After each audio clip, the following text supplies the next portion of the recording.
Hello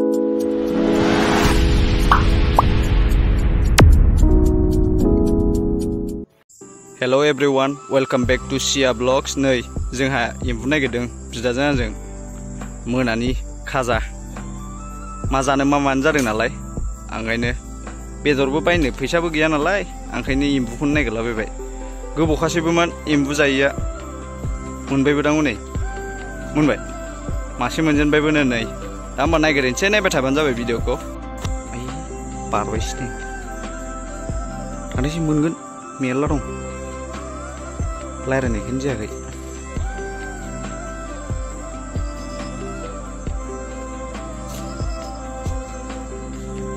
ओइ मोनजेनबायबो नै नायनो हागोन बा गोमोमोखा बरिया दाना लाग्रासो लायाखै जोङो प्लास्टिक ओइ नायनो हागोन बेसे गिदिर जाजेनखाबाय बरिया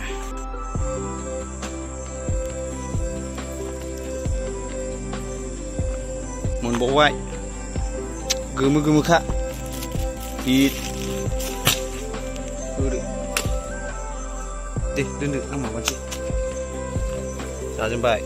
एक्सुवेलि नैबायदि गिदिरनिफ्राय नैबायदि फिसा फिसायासो गोथावसिन जाबावो नाथाय गिदिरा एरो आरोना नैबेया माबा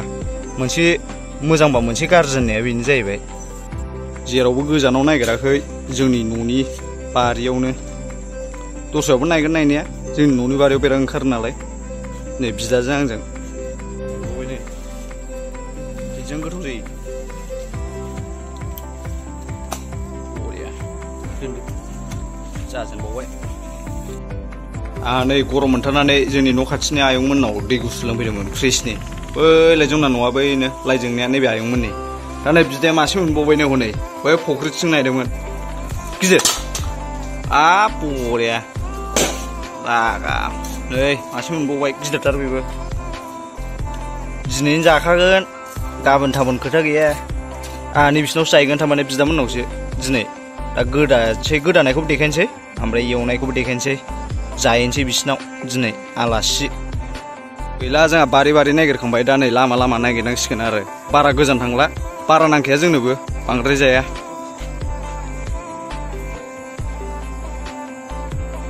मोनबाय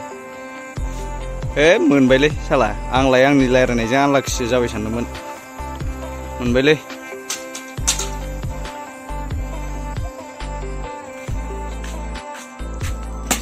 बरिया जाबाय दंबावोमोन रायज्लायनायनि थाखाय नोंमारगौ रायज्लायनायजों आनलाखि जामारदों होनबालाय आधा केजिसो जाजेनबाय जोंनि जाजेनबाय माने नांखाला आरोना दा ओरैनो थांनाय नामै मासे मानै मोनलांदेरोबा लांदेरसै जों ओरैनो आरो नै थसाबो सारसां गैला ओंखायनो नांला जाखिनि मोनजायो दनै जानो होननानैसो नागिरफैखादों नालाय एफ्रामबो लब जाजाया बेफोर बुस्थुखौ दा देखायनोसै होमबा डाइरेक्ट गोदानायखौ आं दांफाला आंहा नै भिडिअ खालामनांगौ जायोना नङाबा सोर खेबना होनो स्टेन्डबो गैया आं ओंखायनो देखायसैल' गावनो बानायथोंसै बाराबो बुरजा नंखाया नालाय दसेल' थांनायावनो मोनदोंबो ब्रा नै एरनायनि फिसाखौबो लाबोबाय फिसायाबो गोथाव जाखायो फिसायासो गोथावसिन जाखायो बुंनो थाङोबा गिदिरनिफ्राय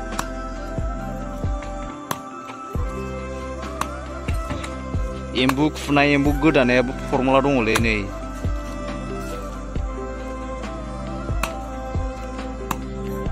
आथिं आसिफोरखौ दाननानै लाग्रोजोबखाबाय खर'खौ दानस'नानै लाखाबाय खुनो मोजां जायो औ नै र' माखौबा बारहोनांगौनो र' सोंनां आंबो बारा मोनथिजोबा औ नैबे खोमाख्रिखौ बारहोनांगौनो एम्बु गोदानायाबो फरमुला दं आरोना आंबो बारा मोनथियामोन नैबेखौ नुदोंना नैबे खोमाया बेखौ बारनांगौ आरोना नङाबा खुनायाव डिस्टार्ब जायोनो दिगदार जायो नोंमारगौ फरमुला दंजोबो जेरावबो मेथ्सआवल' थायाथ' फरमुलाया जानाय लोंनायावबो थायो नङा दालाय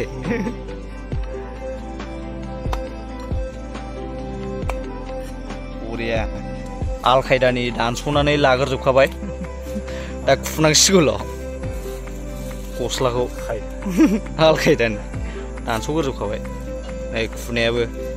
बेलाय आरो बरिया गुखायो आंखौबो बे बिदायानो फोरोंग्रोखादोंमोन सिगाङावबो रोङो आंबो रोंबाय फुनायखौ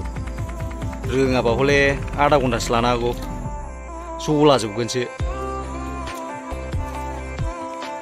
जाय एम्बु माबाबाय थाग्राखा हमबाय थाग्राखा जाबाय थाग्राखा बिसोर रोंखागोन आरो देनजार साइस नुयोलै नै साफानो नोंना रायनायल' दाखालि खान्थालनियावबो रायनायल' नै दाबो एम्बुनियावबो हाबफाबावबायसो गोदानसै होदो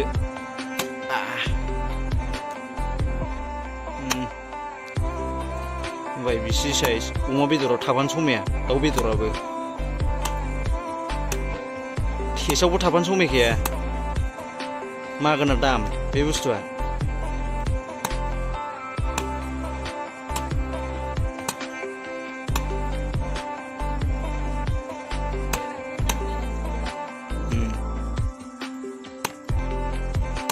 नै गोदाखांबायानो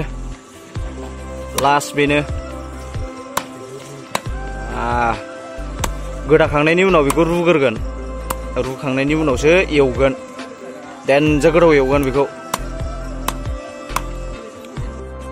नोरसिं खाना लानोसै एम्बुआवनो मोदोमो आरो नोरसिंखौ होबा बरिया मोदोमो एम्बुआव बांसिन एम्बुआव होखायो आरो मानसिफ्रा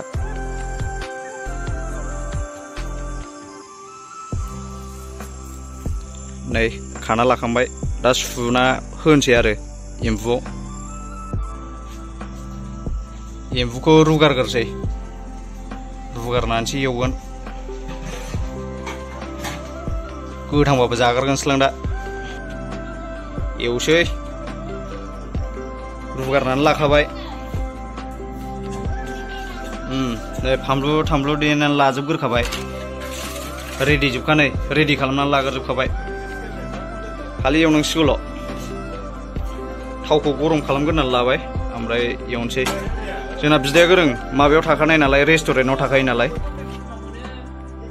पिज्जा टिज्जा सेस रोंजोबखायो बियो आरो नै एम्बु टेम्बुखौबो रोंजोबो बियो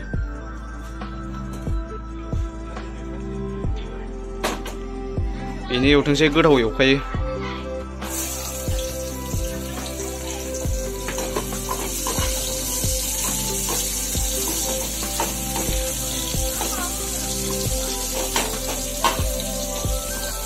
सोर एम्बु बेदर जाफेराखै कमेन्टआव खिथाहरबानो जाबाय होनबाय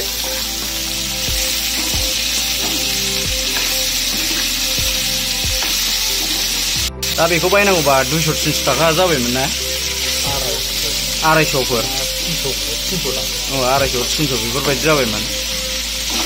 आलदा आलदा जायगा आलदा आलदा दामा आरोना जोंनिथिं बिदि गोग्लैयो जोंनियाव 300आनो औ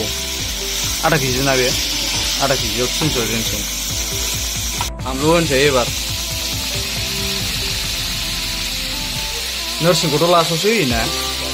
औ नोरसिंखौ दायोसो होगोन मोदोम बे औ दै होनायनि सिगां होगोन आरोना नोरसिङा थारमाने मोदोम होनो थाखाय आरोबा एबार हालदै होनसैनो आं हले एवफेराखै एम्बु बेदरखौ ओंखायनो बिदाखौनो एवबाय गावनि दैखौ फोरानग्रोनांगौ औ गावनि दैखौ फोरानग्रोनांगौनो औ थारमाने एम्बु औ खामथाबबासो हालदैखौ होनांगौनो थारमाने एम्बु बेदराव बिराद दै हाबहाबनानै थायो ओंखायनो गावनि दैखौ रानहोग्रोथारनांगौ आरोना ओमफ्रायसो हालदै होनांगौ फरमुला थायो नालाय 5 मिनिट जाबाय नायनोसै माबायदि जाखो वाव माथो साइज जामारबायथ' देनजार साइज जामारबायलै बे दैयाथ' रानजोबथारनांगौ होमबा बरिया मोनबाय आरोना मिगि बायदि नङा मिगियासो 2 मिनिटआवनो बेखौ एसे मोजाङै मोननो नांगौ गोथाव जासिगोन बियो नै रानबाय जानोसै एबार डाइरेक्ट जानायखौ देखायनोसै नोरैसो जाबायना भिडिअ'आनो दसे खोबनायखौ देखायनोसै दसे राननायखौ नायनोसै बिदि जाला जोब्बाय अरजाया थेवब्लाबो जानायखौ देखायमारसै एबार बिदाया साखिजेननो नागिरबाय माबायदि बरिया ना जानायसै आङो